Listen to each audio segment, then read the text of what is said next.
Hey folks, it's Pravus, and welcome to the year 2025. Buckle in, guys, it's gonna be an interesting year for at least some of you guys. No spoilers, though. Today I want to talk about the state of the channel. This is something I've done for the last couple of years, and I think it's a really good opportunity to give you guys a look behind the curtain and be fully transparent with you guys, because I think that's very important. This is a chance for me to talk about my thoughts around the growth that we've seen for the channel, the change in direction we've had, some stuff that I've experimented with that has worked, what has not worked, and of course talk about my plans going into 2025. And I do have some plans. They're probably not what you expect, but I think they're going to be necessary. Also, please forgive me if my voice sounds a little bit hoarse. I have been trying to figure out what to say in this video for the last hour, so I've been talking for a bit. So let's go ahead and start by looking back at 2024. So I would say in the last year, at least financially for the channel, this last year was very on par with the past couple of years. And that's actually surprising in a good way, because we had a lot of headwinds that were going against us, but a couple of small business model tweaks apparently was all it needed in order to stabilize very nicely. And in fact, let me scooch over here real quick and then I'll put up a quick little graph which is going to show you the trend that I saw in ad revenue for the past year. And remember that ad revenue always fluctuates, this kind of a trend line where it starts off getting kind of weak in the beginning of the year, building up towards summer, then crashing back down, and then building up toward the holiday season. That is actually very typical, but it's always an amalgamation of views and ad rates. Now, from a views perspective, I would say that we are still a little bit down on average from the past couple of years, but that's not really surprising if you think about it. 2024 was not a huge year for the strategy world, at least not the kind of games that I typically play. The big games that came out were things like Helldivers 2, Black Myth Wukong, right? Games that I wouldn't really cover. There were some exceptions in the strategy sphere, and of course you'll notice in September we saw a very big spike in revenue as Frostpunk 2 ended up being a very big release for the channel. But overall, yeah, a bit of a drier year than we've had in the past. I'm hoping 2025 is going to be a bit more exciting as games like Civ 7 or what we assume is going to be EU5 comes out. Those could be pretty big and exciting for us. But even if views were consistent throughout the entire year, you would still see these fluctuations, and that's because of the ad rates, which always are changing. And this year in 2024, I would say on average, ad rates were down pretty substantially from the past years. And I'm not the only one who's observed this. I've talked to other YouTubers, they've seen the same thing. It seems like a lot of corporations were still pulling back a bit on their marketing budgets. I don't know if they were still anticipating some sort of a recession in 2024. Maybe they were holding out to find out what was going to happen with the last presidential election. I don't know, but the bottom line is, it ultimately still kind of hurts my livelihood. But that's just the way things go, and there's absolutely nothing I can do to control that. So overall, ad revenue was pretty weak in 2024 compared to past years, but financially it still worked out pretty nicely because of one major change. You guys may have noticed that I accepted a lot more sponsored content this year than I have in the past. I still didn't have to resort to any integrated ads, no VPNs, no Raid Shadow Legends. I thought this was going to be the year that I have to cave, but fortunately no. I did get contacted by enough developers, publishers, marketing firms directly to do some sponsored content, and in fact, I had enough options presented before me I could pick and choose which games I thought you guys would be the most interested in.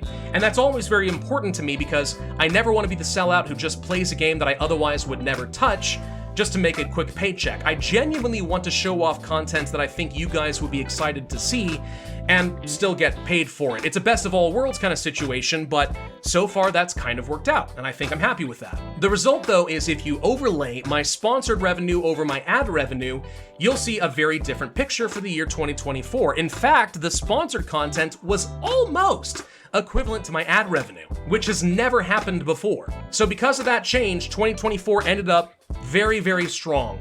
Turned out great. Do I think that that is going to be sustainable going into the year 2025? No idea. We will see what games come out and what kind of marketing budgets exist. This also does not factor in things like my Patreon support, which has been very steady and consistent throughout the year. Can't say it's really changed too much from past years, but I'm very grateful for the people who have been sticking around for the long haul. You guys are awesome. Thank you so much. And it also doesn't take into account the revenue from the merch that I launched toward the end of this year, which I mean, I've launched a couple of little t-shirts in the past, but it's never really amounted to a lot. This is the first time I've released proper, high-quality merch, and I've been very happy with how it's turned out. Not just because of the revenue, but like the product itself, I'm genuinely excited about. I think it is awesome. The idea that a bunch of you guys have bought this and these are out in the world, like, that's cool to me. And we did manage to sell a pretty decent number of these before the deadline as of last night. Though on that topic, there has been an update. I was talking to the founder of Epic Desk a couple of days ago, and he was looking at the sales records and said, "You're still getting some sales every day here. The demand is still in place, and this design is a masterpiece. So it'd be a real shame to retire this too early. How would you feel about maybe extending the deadline by another couple of weeks?" And I don't know that they've ever done that before, but I said, yes, absolutely. The more people have an opportunity to get this, the better. So if you're one of those people who feels like maybe you missed the boat, the good news is that deadline has been extended to, I believe, January 14th. So you still have a chance to get one of these desk mats if you want to. There will be a link in the description down below. Of course, check that out. But regardless, I've just been so pleased with how this turned out. It's really opened my eyes to what opportunities exist with merch, especially if you hire a proper professional artist to come up with something truly awesome and unique. So maybe in the future we release like a poster or an updated shirt. Maybe I design my own mug, or maybe we release a plushie. Who wouldn't like a little red cultist plushie? I want one. I don't know. I'll think about it. So yeah, overall, pretty exciting year from a financial perspective. Also a pretty exciting year for a couple of different reasons. This was also a year that I got to travel several times to go and have FaceTime with developers and some publishers. So I obviously got to go to things like, let's say, Warsaw, Poland for 11-Bit Studios and their preview of Frostpunk and The Alters. Xbox flew me out to LA to take a look at some of their games, and I got to go to Baltimore to try out Civ 7 at the Firaxis headquarters. Some really cool opportunities there. They don't really amount to much in terms of viewership. I don't get paid to go to those events, but it's still really exciting. I'm hoping to get to do more of that in the future. Like, it's just cool, getting to interface with some of the developers actually creating the games that I'm excited to play. I like it. Anyways, let's go ahead and change topics a little bit and talk about the meta on YouTube and how that has affected my content style. So some years ago, it was very typical in the gaming industry to have a Let's Play style of channel, which is to say you would play a game and you break it up into a lot of episodes. It could be anywhere from 5 videos to 50 videos or even more, and that was just normal and accepted. There has been a shift against that for a long time. We've seen that people seem less interested in series of content and instead prefer shorter, like 15-20 minute challenge videos, meme videos, something silly and standalone. That has been pretty typical, and that's something that I've been trying to embrace more and more in the channel. But I'd say it's coming with mixed results because I'm in a weird spot where I have to balance two different types of audiences. On one hand, I have the Vanguard old audience who built up this channel originally, and they are used to this series content. That's what they expect to see. That's what they want, and I want to give them that. But you also have to keep trying to attract new viewers, and that means you have to do the standalone content. I'm not going to say that I've done a great job finding the balance between the two because I'm trying not to embrace clickbaity, stupid, over-the-top videos. It's just not me. I have to be authentic to myself. That's why you tune in.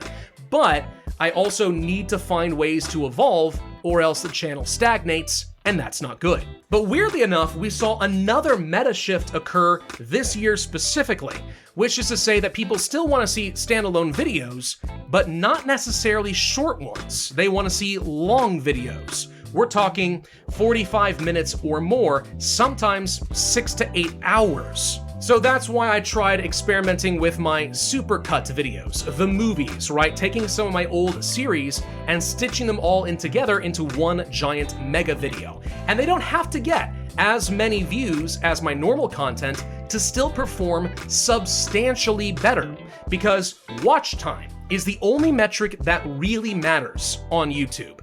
So one person who sticks to the same video for 2 hours may be worth only 1 view, but it's worth a lot of watch time. So weirdly enough, it's a meta that actually really works. The problem is my historical release schedule is 5 videos a week, and that's actually down from 10 videos a week a couple of years ago. Pretty difficult to record for 12 hours and then stitch that into one video 5 times a week. I just don't have the time for that. Not if I'm going to be working a full-time job, which I am still doing, by the way. Plus, I have a son who's almost 2 years old now, and I have another baby due in February. But it does mean that, you know, when I record something long, like let's say a Hearts of Iron 4 video, I'm happy to let it be 40 minutes to an hour, instead of trying to force it down to something like 30 minutes or less. Is that meta gonna carry over into 2025?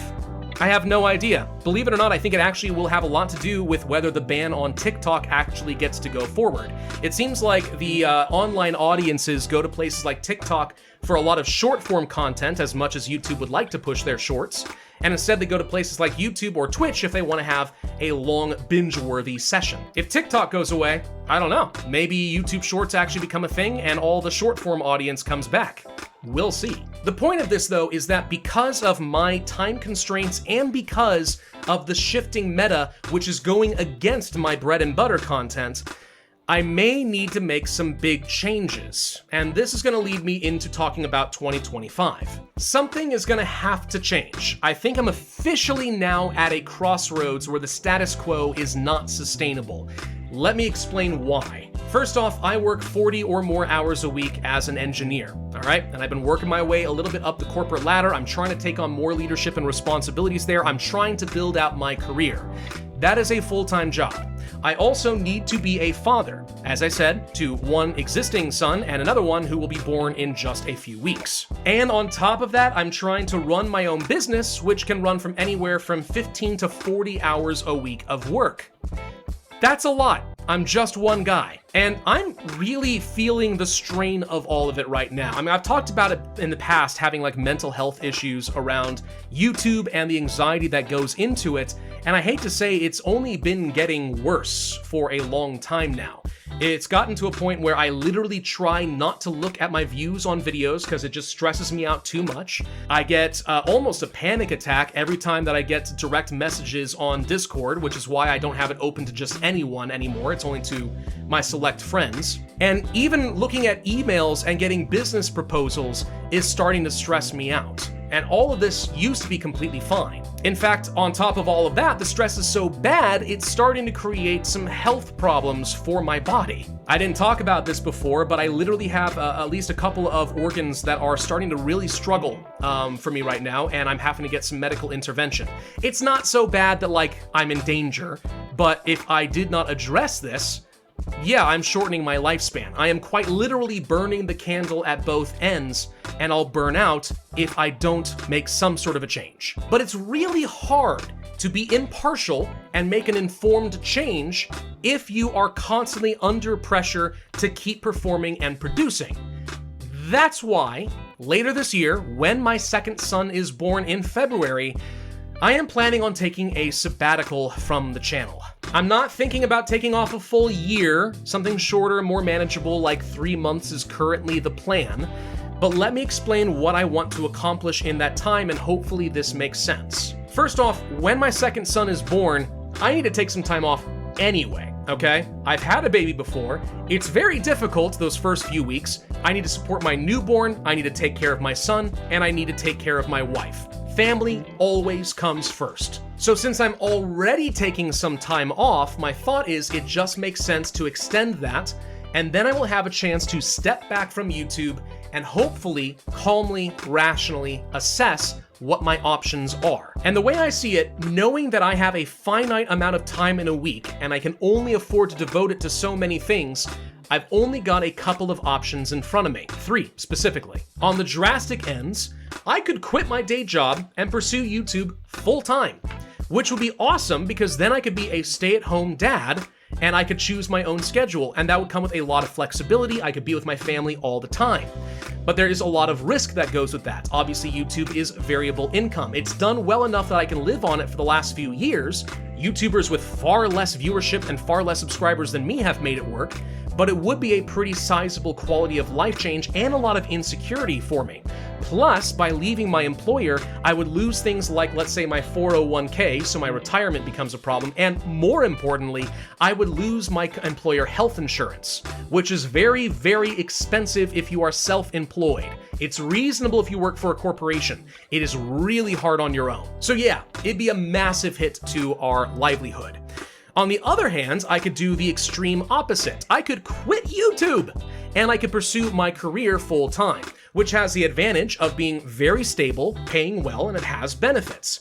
But I would be giving up the business that I have poured my heart and my soul into for the last 12 years, and I really don't want to give it up. Like, that would be absolutely heartbreaking. Which means that the third option is to do kind of a middle-of-the-road approach.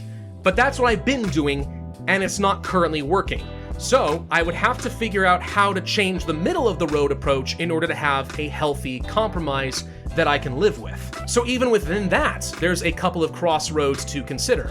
Do I continue putting out the almost daily content that I've been doing, forget how many views I get, it either works or it doesn't matter, I live off of my full-time engineering income and everything else has to be icing on the cake and hopefully it's good, but that means that I can really only afford to put in 2 hours per video, done. Please, nothing more than that. I don't care if the business meta is to record for 12 hours and condense that into one video, that's not possible. Or I could embrace the meta wholeheartedly, totally overhaul the content style on my channel, abandon series entirely, and just do standalone videos. Which would mean that my channel kind of becomes just like all the other YouTubers who do Paradox games, strategy content.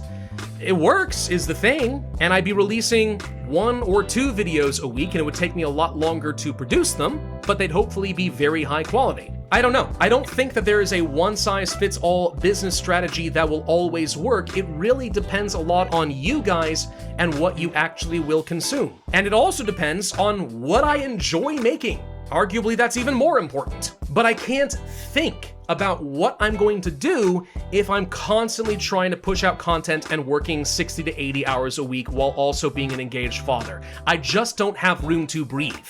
So that is why I think the sabbatical is necessary.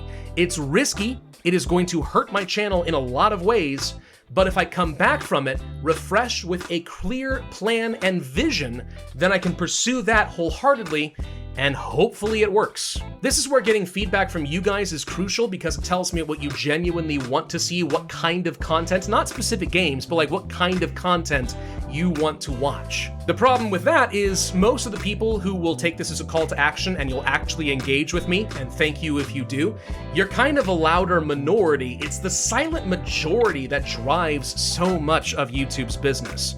If you're one of those people and you usually just kind of watch but you never say anything, now really would be the time, either in the YouTube comment section or even popping into the fan Discord. I'm there almost every day, and if you see me, you're certainly welcome to talk to me and give me your thoughts. I'd welcome the opportunity to get more connected with my audience, always. I will also be talking to other YouTubers who have successful strategies and try to put together a business plan that makes some sense. But more than any of that, I need to come up with a sustainable plan that works for me, that keeps me healthy, and it is something that my family can accept. Because if my wife is unhappy and feels neglected, if I'm not there for my sons, I've failed at other parts of life that are far more important. And that is the only reason that walking away from YouTube is even on the table.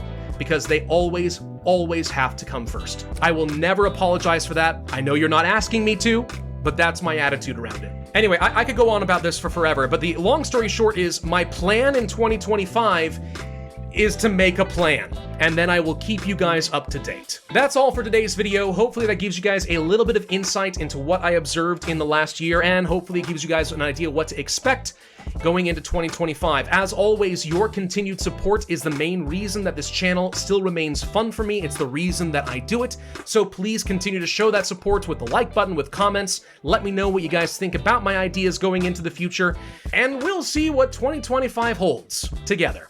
I love you all very much. Take care.